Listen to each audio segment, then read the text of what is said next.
pinta una línea.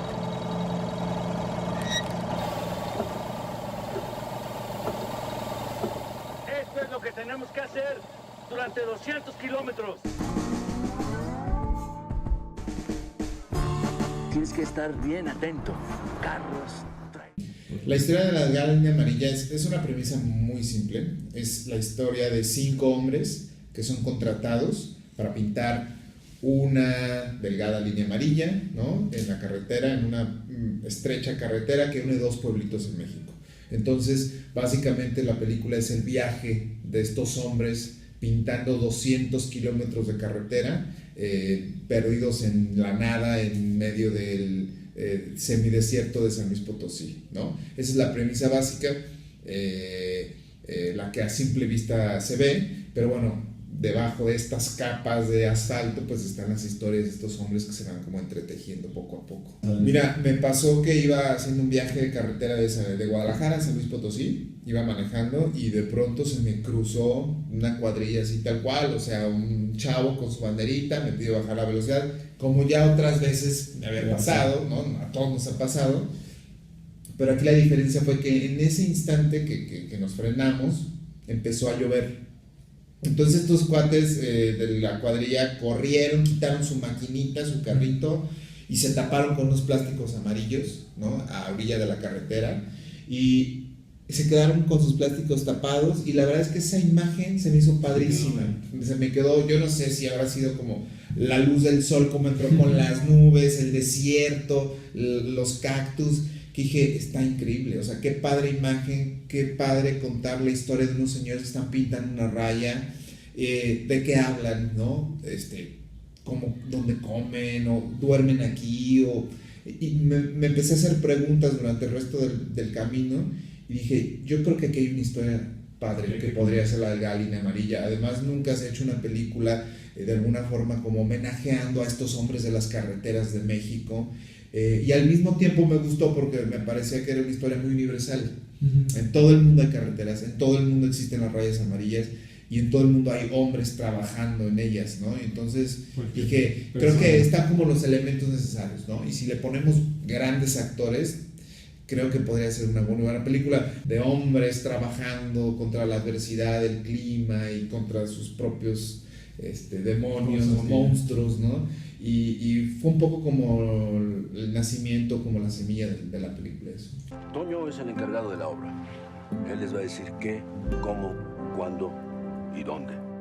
Me parece importante que hubiera personajes que se complementaran entre sí, ¿no? O sea, que tuviéramos un personaje protagonista, que es Damián Alcázar, que fuera un hombre rudo, que a lo mejor la vida lo trató mal en algún momento, y bueno, pues se hizo como un caparazón, ¿no? Y no nos permite ver lo que realmente es. Y por otro lado me parece importante tener a otro protagonista que es un joven, pues que está empezando la vida, que es como un poco naif, pero que no le teme a muchas cosas y quiere ir con su hermano a vivir a Estados Unidos. Y me parecía interesante pues la balanza entre estos dos personajes y el cómo podrían ellos tener conflictos entre sí durante la historia. Y medio me parece también importante crear personajes que pudieran ayudarnos tanto al personaje de Damián Alcázar como al de Américo Hollander, como para poder avanzar en la historia y tener como un arco dramático, y que los personajes empezaran en un punto A y terminaran en un punto B en la historia, no solamente físicamente de un pueblo a otro, sino emocionalmente, ¿no? O sea, que se transformen y tengan al final de la película más que un aprendizaje, que tengan como una perspectiva nueva de la vida, ¿no? Finalmente este viaje, pues de eso se trata, de que les ayude a retomar el camino perdido que quizá en algún momento perdieron en su vida. Totalmente, yo creo que la carretera finalmente también es un personaje importante en esta historia.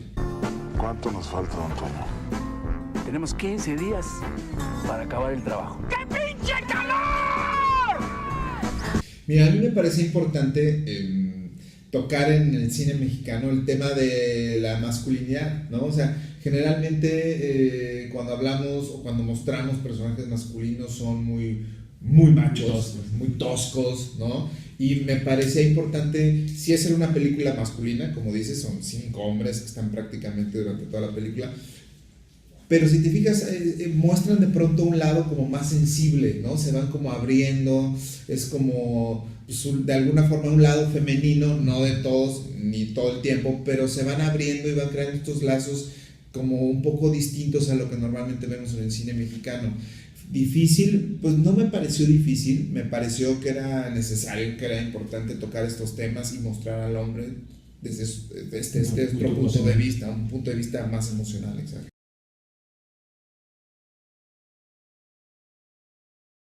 Bueno, primero quería hacer un largo, ¿no? Sí tenía intención de dar ese salto, no porque piense que el corto es menos o ya no quiera hacer cortos, me encantan y me parece una gran forma de narrar una historia en poco tiempo. Pero sí quería el reto de desarrollar una historia, desarrollar diálogos, que los personajes tengan esta transformación, este arco. Y en los cortos generalmente es complicado esto. Mis cortos eran de muy pocos diálogos, eran como anécdotas muy cortitas, ¿no? Y sí quería el reto de narrar ya en el largometraje. Algunas personas, cuando les platicaba la idea de hacer la línea amarilla, una historia de unos hombres pintados una línea, me decían, yo creo que podría ser un buen cortometraje, ¿no? O sea, suena bien, pero para un largo como que va a ser muy cansado. Y yo decía, no, creo que sí hay una gran oportunidad ahí, sí da. Y ahí está el reto, ¿no? Y bueno, pues ahí estuvo como el reto, ¿no? Finalmente, cuando ves la película, siento, y por lo que me comentan, no crees que la película sea como cansada. O sea, realmente están pasando cosas, a pesar de que van sobre la misma línea, pero llegan a un pueblito, se les descompone, pasa esto, pasa lo otro, y yo traté de que fuera como muy dinámica en ese aspecto de la narración. Yo creo que fue parte del reto también, ¿no? O sea, cuando tú tienes en tu historia a 1 o 2 personajes máximo, pues es muy fácil y es muy, bueno, no fácil, pero es muy controlable. O sea, tú tienes el control del personaje o 2 personajes. Pero cuando tienes que dirigir a 5 actores que prácticamente están en todas las escenas interactuando, el reto siento que fue como mucho mayor. Y no lo hice tanto por el reto, sino por que la historia lo pedía, ¿no? Sí, era necesario.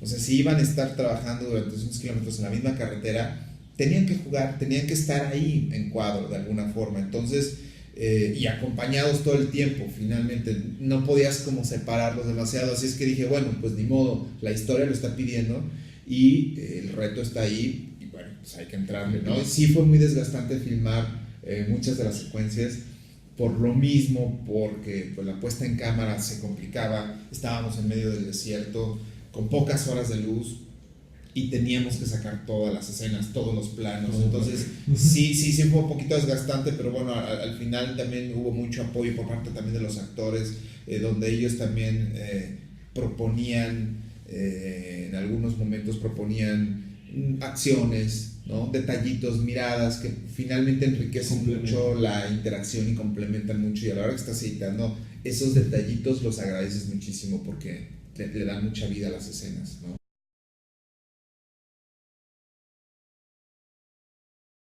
Yo creo que en la vida tenemos muchas líneas amarillas, ¿no? Y cada persona que se acerca a nosotros, que nos guía de alguna forma en algún momento, va y viene, familia, amigos, amores. Yo creo que todos tenemos una línea amarilla en la vida, que a veces, ¿no? Como las mismas líneas, ¿no? A veces llegan y a veces se abren o desaparecen o son intermitentes, como dices.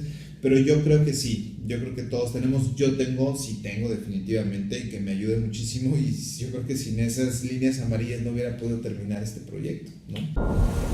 Gabriel, la perra y Pablo para atrás. Chino, ¿y por qué nosotros? Tú por grandote, la perra por animal y Pablo por traer al animal. ¿A dónde vamos? Yo creo que lo que más esperaría sería que de alguna forma nos muestre como mexicanos, ¿no? O sea, muestre nuestras historias, muestre a nuestro talento, a nuestros paisajes. O sea, creo que finalmente sí es una película muy mexicana, que cuando tú la llevas a países tan lejanos como Corea, o ha estado en Alemania. Ves la reacción de la gente, ves la reacción del público y te das cuenta que la historia, los personajes y el entorno funcionan y les gusta muchísimo, ¿no? Entonces yo en ese momento digo, bueno, creo que se cumplió la misión. Hay algo, se cumplió en parte la misión de llevar historias de México, de nuestro cine, llevarlas a todo el mundo y mostrarnos como somos, porque finalmente esto también somos, o sea, sí somos violencia, sí somos corrupción, pero también somos esto, somos grandes, somos grandes personas en el fondo, tenemos muchos talentos, somos buenos seres humanos y tenemos grandes paisajes, grandes geografías en México. Entonces finalmente pues, esto es parte también de una realidad, ¿no? Como director siempre uno quisiera más, hubiera querido más tiempo para todo, pero pues también hay un presupuesto, ¿no?, que se debe cumplir y dentro de las posibilidades estoy satisfecho, ¿no? Aunque siempre me hubiera gustado, ¿no? Yo considero que La Gallina Amarilla, bueno, es un dramedy, ¿no? Es un drama con algunos tintes de comedia, como la vida, siento que así es la vida, ¿no? Nunca estamos contentos todo el tiempo, ni riendo ni llorando todo el tiempo. Sentía que era necesario como ser un poco así con esta historia.